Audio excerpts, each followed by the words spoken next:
Hello everyone, welcome to MG classes. I'm Priya Jaiswal. आज हम देखेंगे चैप्टर 6 और आपका चैप्टर का नाम है गांव का प्रशासन। तो इसमें हम समझेंगे आपका गांव का जो प्रशासन होता है किस तरीके से होता है, ये सब चीज़ को हम समझेंगे। हमने पिछले चैप्टर में पंचायती राज को पढ़ा, उसको समझा कि जो गांव होता है, गांव की जो प्रशासन होता है वहाँ का किस तरीके से होता है, वहाँ पे जो पंचायती राज व्यवस्था होती है, जो पंचायत बैठती है वो कितने निचले स्तर पर बैठती है, कैसे बैठती है ना। मतलब कितने गांव मिलकर बनाया जाता है, कैसे पंच बनते हैं, सरपंच बनते हैं। फिर उसके बाद आपका पंचायत बैठती है। फिर जो गवर्नमेंट कोई योजना लागू करती है या फंड भेजती है तो पंचायत के पास कैसे पहुंचती है, मतलब किस प्रोसेस से पहुंचती है। हमने इस सब चीज़ को चैप्टर 5 में कंप्लीट किया है। अभी आप देख ही रहे हो आपका पंचायती राज, मतलब जो भी जो नगरीय निकाय है, आपका इलेक्शन चल रहे हैं 2025 का। अभी शायद 17, आज 17 है। आज पंचायत जो गांव-गांव में वहाँ पर क्या हो रहा है, पंच सरपंच का भी चुनाव हो रहा है। ओके, मतलब हर एक चीज़ को जब आप पढ़ते हो ना तो आप कोशिश किया करो जब अपने आसपास में चीज़ें होती हैं उस पर थोड़ा सा नज़र रखो। तो मतलब जो चीज़ें ज़रूरी है, जो इम्पोर्टेंट है। ओके, जैसे अभी आपका नगरीय निकाय 2025 का इलेक्शन हो रहा है, उसमें आपको इंटरेस्ट लेना चाहिए, देखना चाहिए यहाँ क्या है, कैसे चीज़ें हैं। उसके बाद अभी आज इलेक्शन है, ये पंच सरपंच का चुनाव का, उसको देखना चाहिए यहाँ कैसे है क्या नहीं है। मतलब फिर ये चीज़ें क्या होती है, जब आप बुक में पढ़ते हो तो आपको चीज़ें समझ आती हैं। ओके, तो आज हम समझेंगे आपका चैप्टर 6 गांव का प्रशासन। जो गांव होता है, जैसे पंचायती राज ग्रामीण स्तर पर एक क्या होता है, आपका पॉलिटिकल सिस्टम है। जो भी ग्रामीण क्षेत्र होता है उसका एक एडमिनिस्ट्रेटिव स्ट्रक्चर कैसा होता है, इसके लिए कौन कौन सी संस्थाएं काम करती हैं, ये सब चीज़ को हम इस वीडियो में अच्छे से समझेंगे। ओके, इसमें एक इन्फॉर्मेशन दिया गया है जिसको समझना आपके लिए इम्पोर्टेंट है और ये एग्ज़ाम में भी पूछा जाता है। ओके, तो इसमें आपका दिया गया है कि भारत में 6 लाख से अधिक गांव हैं और उन सभी गांव में अच्छी व्यवस्था बनाए रखने के लिए गांव का एक प्रशासनिक ढांचा होता है। जो गांव होता है उसकी व्यवस्था को अच्छे से बनाए रखने के लिए गांव का एक प्रशासनिक ढांचा होता है। और भारत में कितना है, तो भारत में 6 लाख से अधिक गांव हैं। तो जब भी एक मोटा मोटा आइडिया आपके पास याद होना चाहिए कि बाई चांस एग्ज़ाम में आ जाए या फिर कोई पूछ भी ले तो आपके माइंड में ये होना चाहिए। अगर आप एक बार पढ़े रहोगे तो आपके माइंड में चीज़ें रहेंगी भाई कि भारत में कितना गांव है, तो 6 लाख से अधिक गांव है। नॉर्मली आप किसी से भी पूछोगे, किसी को भी पता नहीं होता है। ओके, तो इसलिए एक बार आप इसको पढ़ लो तो माइंड में रह जाता है, हाँ भाई, कि अगर एग्ज़ाम में बाई चांस क्वेश्चन आए तो आपसे क्वेश्चन बन जाएंगे।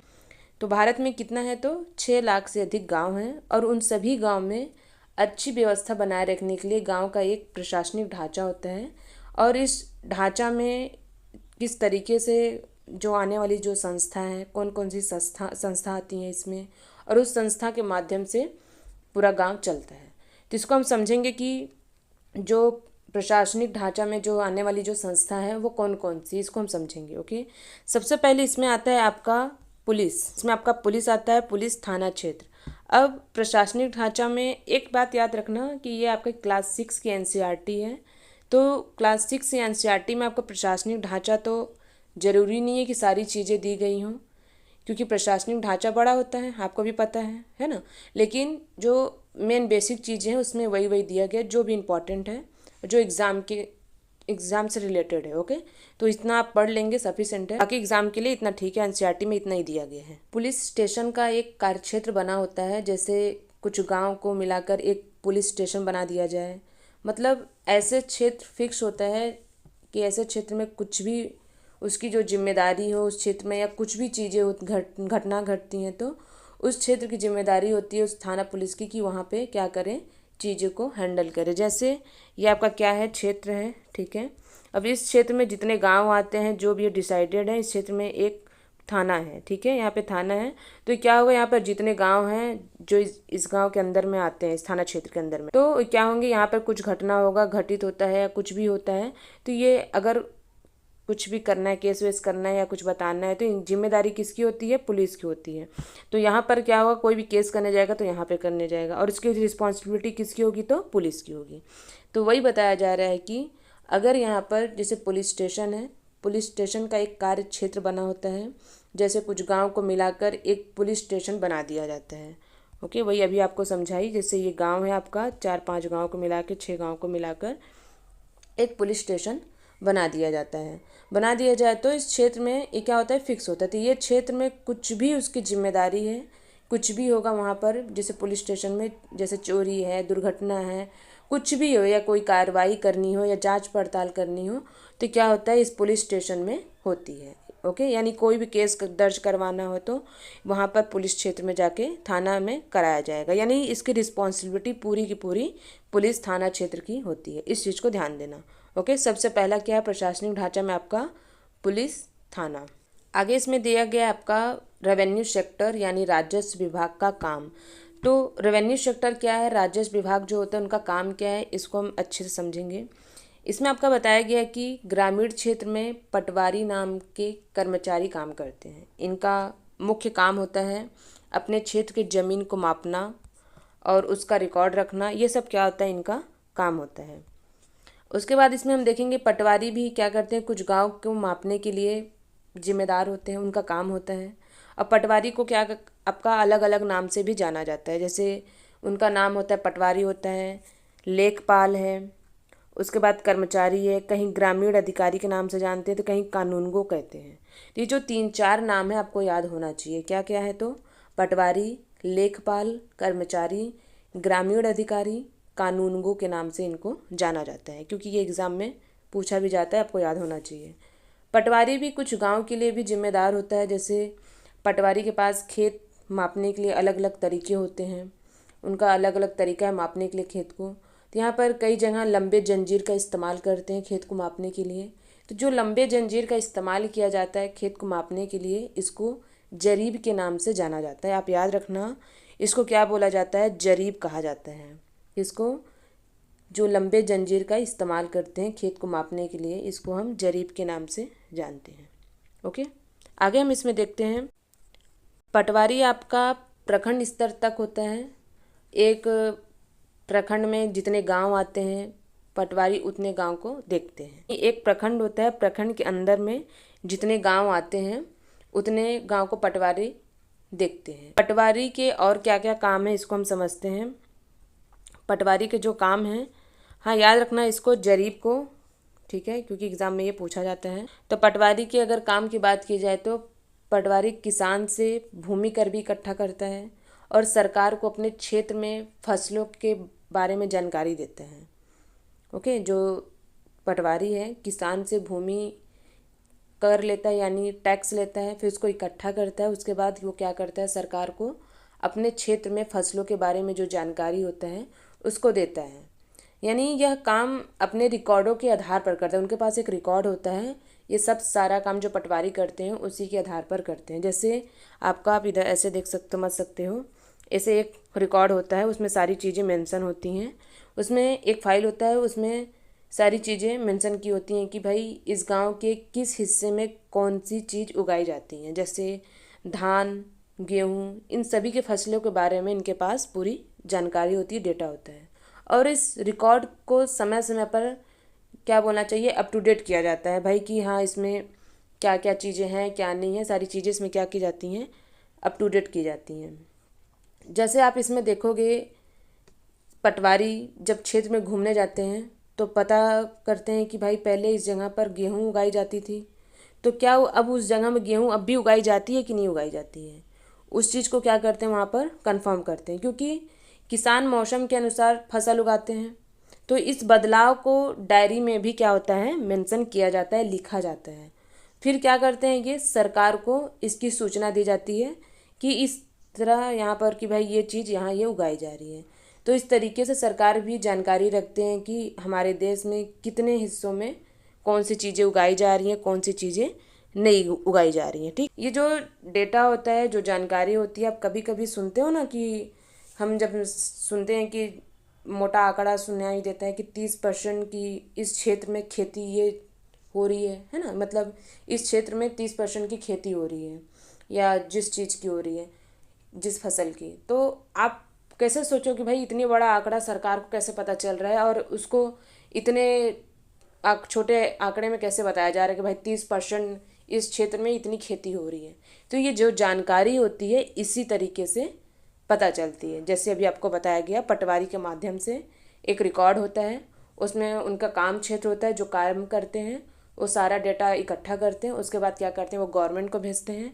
फिर गवर्नमेंट हर जगह का ब्यौरा देखते हैं, हाँ क्या है कैसे है, तो उसके बाद सारी चीज़ों को वो एक प्रश्न के आधार पर उसको एक्सप्लेन करते हैं, बताते हैं। ठीक है, आगे हम इसमें देखते हैं। कभी कभी आपको भी लगता होगा कि भाई गवर्नमेंट को कैसे पता चलता है कि इस क्षेत्र में, इतना बड़ा क्षेत्र, इतना बड़ा देश है, तो इस क्षेत्र में कौन सी चीज़ उगाई जा रही है, कौन सी चीज़ नहीं। तो इसी तरीके से उनको मालूम होता है, आपको भी पता होना चाहिए। आगे हम देखते हैं इसमें राजस्व विभाग के काम क्या क्या हैं, उनके जो काम होते हैं क्या क्या काम है। तो इसमें इनका काम होता है खेतों को मापना, सारे रिकॉर्ड को रखना, भूमि कर इकट्ठा करना। ये सब क्या होता है, राजस्व विभाग का काम होता है, ये इनका काम होता है।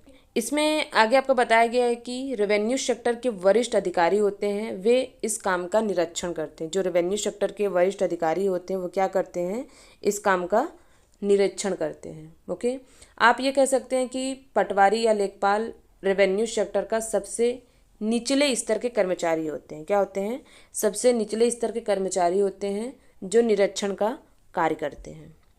ओके, आगे इसमें हम समझते हैं कि भारत में भी व्यवस्था के लिए सभी राज्यों को जिलों में विभाजित किया जाता है। अब इसमें आगे हम इसी सब चीज़ को पढ़ेंगे। इसमें बताया गया आपका कि भारत में सभी व्यवस्था के लिए सभी राज्यों को जिलों में विभाजित करते हैं। जैसे ज़मीन से जुड़ी मामलों की व्यवस्था के लिए जिलों को उपखंडों में बांटा जाता है। जो जिला होता है उसको क्या किया जाता है, उपखंडों में बांटा जाता है। जैसे इसे तहसील, तालुका आदि के नाम से भी हम जानते हैं, या नाम को याद रखना हमेशा, तहसील है क्या है आपका, तालुका इत्यादि। ओके, जैसे आपका ये आप इस तरीके से समझ सकते हो इसमें। जैसे ये क्या है आपका राज्य है, ये आपका राज्य है। अब राज्य क्या है, इसको हम जिला में बांटेंगे। क्या इसमें हम जिला में, अब ये जिला क्या होगा, तहसील या तालुका में इसको बांटेंगे। ठीक है, ये बटे होते हैं इस तरीके से, मतलब बटा हुआ है। राज्य क्या है, राज्य इसको जिला, फिर जिला के बाद क्या है, तहसील या तालुका में ये बटे होते हैं। ठीक है, आगे हम इसमें देखते हैं कि जो ज़मीन है, ज़मीन के मामले में सबसे पहले आपका जिलाधिकारी, फिर तहसीलदार, फिर पटवारी। जो जिलाधिकारी है निरीक्षण करता है, ये आपको भी पता है, वो बड़े पैमाने पर वो निरीक्षण करते हैं। मतलब जो जिलाधिकारी है, जिलाधिकारी निरीक्षण करता है तहसील का, तहसीलदार का, तहसीलदार पटवारी का। इस तरीके से ये भी देखते हैं कि किसानों को अपने रिकॉर्ड की नकल आसानी से मिली है या नहीं मिली है, या मिल जाए बोल के, है ना। यानी पटवारी जो ज़मीन का नकल रखा है कि किस क्षेत्र में कौन सी ज़मीन, कौन सी कितनी लंबाई चौड़ाई की है, और इसका माप रखता है। ओके, और किसान को जब ज़रूरत होगी तो पटवारी के पास जाकर क्या करेंगे, आसानी से नकल को निकलवा सकते हैं। ये उनके पास क्या होता है, सारी चीज़ें रिकॉर्डेड होती हैं। कि उनके पास चीज़ें रिकॉर्डेड होती हैं तो जब उनको ज़रूरत होती है तो क्या होता है, उन जाकर क्या करें, अपना आसानी से उसको नकल को निकलवा सकते हैं ताकि उनको वो मिल जाए। आगे इसमें बताया गया है कि ये विद्यार्थियों को ज़रूरत पड़ने पर जाति प्रमाण पत्र, जो विद्यार्थी हैं ज़रूरत पड़ने पर तहसीलदार विद्यार्थियों को जाति प्रमाण पत्र भी जारी करता है। तहसीलदार के दफ्तर में ज़मीन से जुड़े विवाद के मामले भी सुने जाते हैं। इसको याद रखना, तहसीलदार में दफ्तर में जो ज़मीन से जुड़े जो विवाद होते हैं, जो मामले होते हैं, तहसीलदार के ऑफिस में ये भी सुने जाते हैं। ओके, ये भी याद रखना, अगर क्वेश्चन आए तो ये आपको याद होना चाहिए। और उसके बाद आपका दिया गया है एक नया कानून, क्या है आपका, तो हिंदू अधिनियम धारा 2005।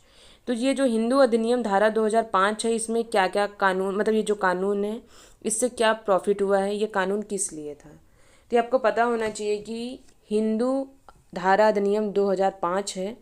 इस कानून के तहत बेटों, बेटियों और उनकी माँ को ज़मीन में बराबर हिस्सा मिलता है। ओके, ये जो हिंदू अधिनियम जो 2005 है, इसके तहत क्या होता है, इस कानून के तहत बेटों को, बेटियों को और उनकी माँ को ज़मीन के हिस्सों में बराबर का हिस्सा मिलता है। पहले क्या होता था, ये याद रखना कि यह जो कानून है सभी राज्यों और केंद्र शासित प्रदेशों में भी लागू होता है। ठीक है, ये मत सोचना कि भाई कुछ ही जगहों में, नहीं। ये जो पिता का जो प्रॉपर्टी होता है, उनके मृत्यु के बाद क्या किया जाता था, पहले इसको सिर्फ बेटे इसको रख लेते थे, लेकिन अभी ऐसा नहीं है। क्या है, इस कानून के तहत बेटों को, बेटियों को, उनकी माँ को ज़मीन में बराबर हिस्सा मिलता है और यह कानून सभी राज्यों और केंद्र शासित प्रदेशों में भी लागू होता है। ओके, पहले राज्यों हिंदू औरतों को परिवार के ज़मीन में हिस्सा नहीं मिलता था। पिता की मृत्यु के बाद भी जो ज़मीन होता था बेटों में बांट दिया जाता था। वो कभी माँ को, बहन को पूछते भी नहीं थे। मतलब इस कानून से बड़ी संख्या में औरतों को लाभ मिलेगा, इस तरीके से आप समझ सकते हो। आप भी पीछे की हिस्ट्री उठाकर आप देख सकते हो, उसमें सारी चीज़ें हैं कि पूरा दिया गया है कि औरतों की स्थिति उस समय क्या थी। उनको जो भी ज़मीन का हिस्सा है क्या उनको कभी मिला नहीं है। अब उस जो है पुरुष प्रधान सोच होता है, उस तरीके से सारी चीज़ें देखी जाती थी। लेकिन आपका एक नया कानून है हिंदू धारा अधिनियम 2005, इसके तहत इसमें आपका जो बेटा है, बेटियां हैं, उनकी माँ है, सभी को बराबर में हिस्सा मिलता है। प्लस सभी राज्यों और केंद्र शासित प्रदेशों में ये कानून लागू है। ओके, तो आपका चैप्टर 6 गांव का प्रशासन ये ख़त्म हुआ। आपका नेक्स्ट चैप्टर देखेंगे, चैप्टर 7 नगर का प्रशासन। छोटा सा चैप्टर है ये, थोड़ा सा बड़ा था, बाकी इससे वो छोटा है। इसमें पुलिस का काम क्या होता है, पटवारी की कोई 2 काम बताइए। तहसीलदार का क्या काम होता है, अभी हमने पढ़ा है। ओके, उनके जो क्या क्या काम होते हैं, क्या नहीं है, नाम क्या क्या है, ये सब आप पढ़े होगे तो आपको अच्छे से याद होगा। नेक्स्ट वीडियो में देखेंगे आपका चैप्टर 7। Okay, thank you.